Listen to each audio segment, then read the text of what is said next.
मैं जितने व्यापारियों से मिलता हूं ना, मैं उनसे पूछता हूं एग्जैक्टली पिछले महीने का आना पाई प्रॉफिट मुझको एक लाइन में बता दो कितना था। उनको मालूम नहीं रहता है।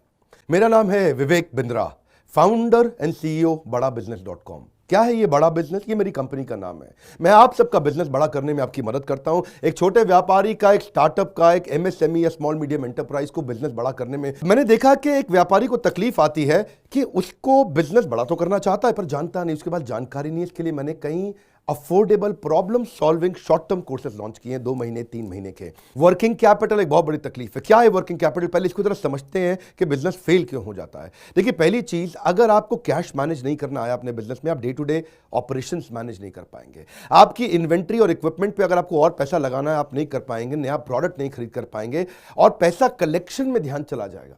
यार पैसा आया नहीं, उधारी चला गया, पैसा कैसे निकाल करके लाऊं, सेल्स कैसे बढ़ानी है, इससे ध्यान हट करके पैसे की कमी पे ध्यान ज़्यादा चला जाएगा। थोड़ा सा भी एक साइक्लिकल या थोड़ा सा भी सीजनल या एक सिचुएशनल इंपैक्ट आया ना आपके बिजनेस पे, एक दर्दनाक मौत के चलते आपका बिजनेस बंद हो जाएगा, पेनफुल डेथ हो जाएगी। देखिए, ये ऐसा बिजनेस है, इसकी एक ऐसी स्ट्रैटेजी अगर आप सीख गए तो पीछे से आने वाले सप्लायर के पैसे पे ही आप बिजनेस कर जाएंगे, आपको अपना पैसा ही नहीं लगाना पड़ेगा। अब वर्किंग कैपिटल के अलावा कुछ टेक्नोलॉजी की समझ बहुत जरूरी है।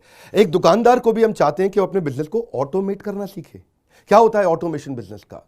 एक रिटेलर भी जब तक अपने करंट दुकान को ऑटोमेट करके पूरी तरीके से इससे बाहर नहीं निकलेगा, वो गल्ला नहीं छोड़ पाएगा, नेक्स्ट ब्रांच नहीं खोल पाएगा, नेक्स्ट ऑफिस नहीं खोल पाएगा, नेक्स्ट कंपनी, नेक्स्ट फैक्ट्री नहीं डाल पाएगा। आपको ईआरपी और सीआरएम की समझ होनी चाहिए। टेक्नोलॉजी क्या होती है मेरे बिजनेस के अंदर, कौन सी टेक्नोलॉजी चाहिए, मैं कैसे सर्विसेज और प्रोक्योरमेंट को कंट्रोल कर लूं, मैं कैसे पेमेंट मेरी किसको देनी है, किससे लेनी है। मेरे पास एक शीट पे हर समय पता होना चाहिए मेरा एक्सपेंडिचर कितना हुआ है, कितना स्टॉक फालतू पड़ा हुआ पीछे, इन्वेंट्री कितनी पड़ी है, मेरी कॉस्टिंग क्या है, प्राइसिंग क्या है, मार्जिन कितने हैं, वेस्टेज कितनी हो रही है, मेरा कैश फ्लो के ऊपर मुझे टैक्सेशन की क्या तैयारी करनी है, बैंक की ट्रांजैक्शंस क्या हो रही हैं, मेरे को कैसे अपनी सेल्स का प्रोजेक्शन डालना है, इंसेंटिव को कैसे डिस्ट्रीब्यूट करना है, डिस्ट्रीब्यूटर से कैसे डील करना है, फ्रेंचाइजी को कितना पैसा देना है, कितना लेना है, सारी चीज एक शीट पे। Finance for non finance. आप में से कई व्यापारी है जिन्होंने चार्टर्ड अकाउंटेंसी नहीं करी है, जो एमबीए नहीं है फाइनेंस के अंदर। और जब आपने एमबीए फाइनेंस पढ़ा ही नहीं, चार्टर्ड अकाउंटेंसी पढ़ी नहीं, तो आपको बेसिक चीजें हैं। देखिए, फाइनेंस के अंदर 3 चीजें आनी जरूरी है।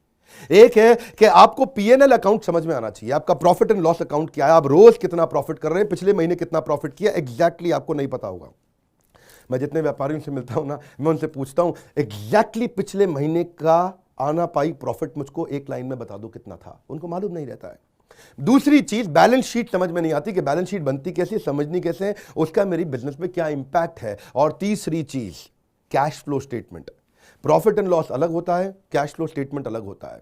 कैश फ्लो हो सकता है आपके बुक्स में प्रॉफिट हो लेकिन हाथ में कैश ना हो। अगर आपकी कॉस्टिंग ठीक नहीं है, प्राइसिंग कभी ठीक नहीं हो सकती। कई मैंने छोटे छोटे ऐसे कोर्सेज बनाए हैं और कैसे हिंदुस्तानी व्यापारियों को मद्देनजर रखते हुए उनकी प्रॉब्लम्स को इकट्ठा करके, इसलिए हमने इसको नाम दिया है प्रॉब्लम सॉल्विंग कोर्सेज। इसमें रियल एग्जांपल्स डाले हैं, इसके अंदर केस स्टडीज डाली हैं, इसके अंदर इंप्लीमेंटेशन के लिए आपको हमने असेसमेंट्स दिए हैं, एनिमेशन हर वीडियो के अंदर डाल दिया, रीडिंग मटेरियल डाल दिया ताकि रीइंफोर्समेंट हो जाए। आपको जब मन करे तब एक्सेस करो, आप जाके रिविजिट करो, फिर से जाके रीबिल्ड करो अपनी अंडरस्टैंडिंग को दोबारा पढ़ के। और मैंने ही खुद मिल करके अपने बेस्ट देश के ट्रेनर्स के साथ इन सारे कंटेंट को तैयार कराया है। अब आप सोचेंगे कि कोर्सेज बड़े महंगे होंगे। हाँ, महंगे तो होंगे, लेकिन प्री लॉन्च ऑफर के अंदर कि इसकी कॉस्ट आपके लिए अभी हमने लगभग 2000 रुपए पर कोर्स के आसपास कर दी है। अगर आप इनको बंडल में लेते हैं तो 2000 रुपए से भी कम पड़ते हैं। कोई कोर्स 2500 का है, कोई 2750 का है, कोई 3000 का है। अभी कुछ दिन के लिए प्री लॉन्च ऑफर है और इस ऑफर में अगर आपने इसको बंडल कर लिया तो लगभग 1700-1800 रुपए से सस्ता पड़ता है एक कोर्स आपको।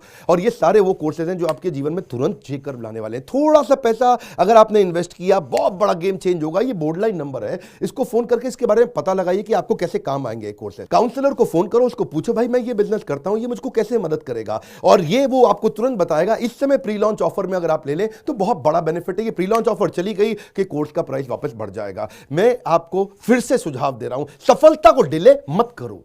यही गलती कर रहे हो आप। अभी आप फोन नहीं करोगे, आपको लगा अच्छा लगा, बात करनी चाहिए, मेरे काम आ सकता है, अरे करनी चाहिए तो करो, अभी करो। आप अपनी सफलता को डिले मत करिए। हाथ से मौका निकल गया तो निकल गया।